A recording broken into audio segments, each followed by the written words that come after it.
Hi mga beshies, andito na naman tayo sa bukid ngayon, alas 10:30 na ng umaga. Ito, magtanim tayo ng niyog para mayroon tayong ma-harvest in the future. So, ayan, medyo malinis-linis na yung ating lupa. Yung bukid natin, nag-usok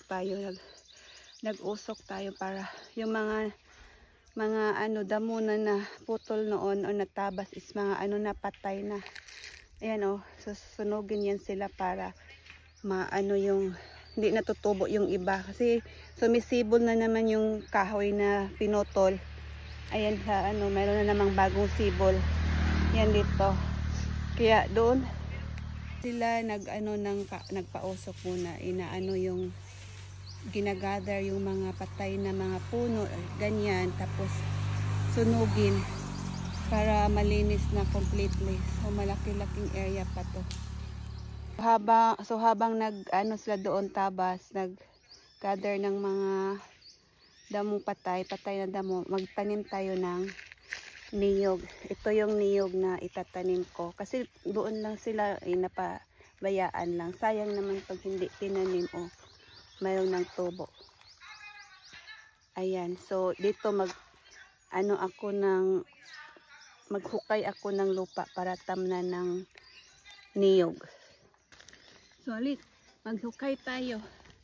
Ako na lang ang mag-video kasi ayaw na kapag daldalan si Dion. So, ako na lang ang maghukay dito. May gloves din ako para hindi madumihan yung kamay ko sa pagkuha ng mga lupa. Ito yung hinuhukay ko ba, kukunin ko bago ko itanim yung mga niyog. Sarap kasi ng niyog ipag buko. Tapos makapagtinda ka rin ng yung mga matanda na niyog o yung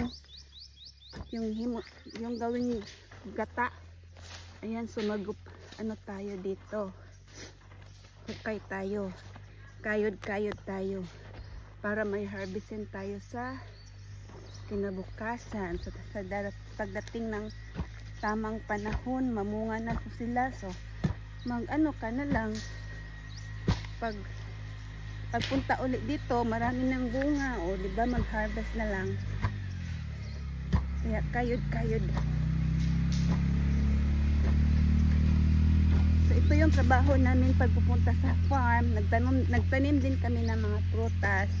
Yun, tapos na yung mga prutas na tinanim namin. So sana mabuhay sila at mamunga sila. Maganda yung sa farm, maraming prutas na itatanim para marami ka rin harvestin. Mga durian, mangosteen, lansones. Yun ang mga tinanim namin ngayon. So hopefully mamaya hapon na sana ulanin para naman hindi mamatay yung namin tinanim kasi wala kaming tubig. Hindi namin nadiligan kaagad. So survival lang po sila dito pag ulan.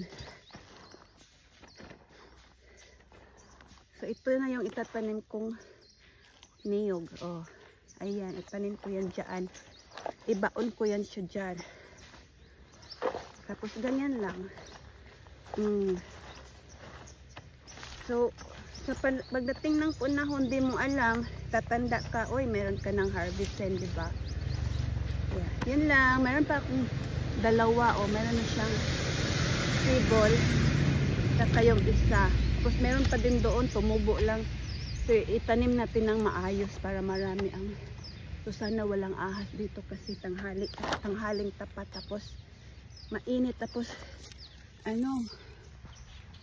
maaraw. So yun lang mga beshies.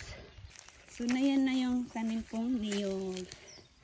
Ayan, so sana mamunga yan siya at mabuhay at tutubo. Yan siya. Meron pang dalawa.